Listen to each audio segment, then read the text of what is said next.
Il était une fois, dans un grand quartier dangereux, deux amis épéistes chassaient de la nourriture. Les deux étaient vêtus de robes noires, de cheveux et d'épées différents. Un d'eux avait des cheveux blancs et une épée noire et rouge. L'autre ami avait des cheveux rouges et une épée blanc et noir. En revenant de leur chasse, ils retournaient chez eux quand ils trouvent le cadavre de leur ami devant la porte. Avec des cœurs qui battent vite, ils ont couru aussi rapidement qu'ils ont pu vers leur ami.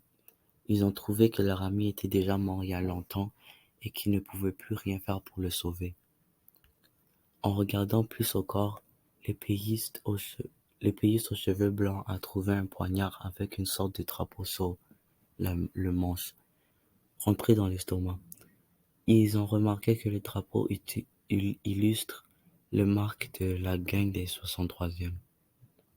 Avec des sentiments mitigés refoulés, ils ont porté le corps vers l'arrière de leur demeure pour l'enterrer. Le lendemain, ils sont allés à la taverne et ont cherché la personne qui était associée avec le groupe qui a tué leur ami. Après avoir trouvé, ils l'ont rapidement pris et l'ont amené chez eux. La personne était dans leur sous-sol attachée sur une chaise avec une lumière qui pointait vers son visage. L'ami aux cheveux rouges est descendu pour l'interroger. Après quelques minutes de la torture, la personne était prête à leur dire où l'ennemi vivait. Les deux amis avaient finalement l'emplacement de l'ennemi et tout ce qu'il restait était de créer un plan. Le lendemain, ils avaient tout préparé et ils se sont mis en route pour venger leur ami.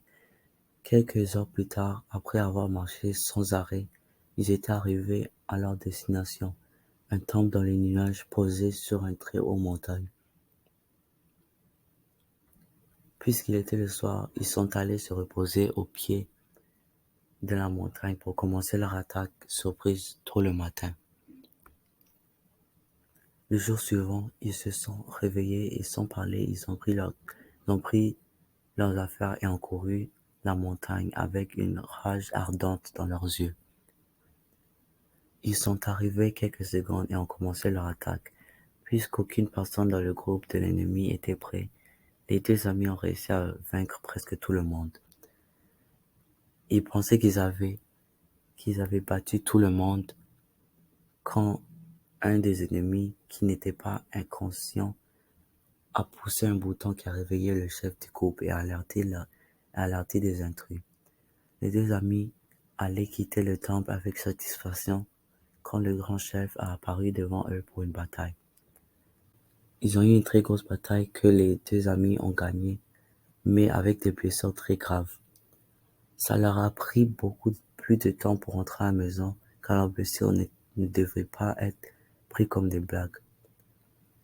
Dès qu'ils sont rentrés chez eux, ils se sont mis à genoux devant la pierre tombante de leur ami. Ils ont prié, puis ils ont raconté comment ils se sont vengés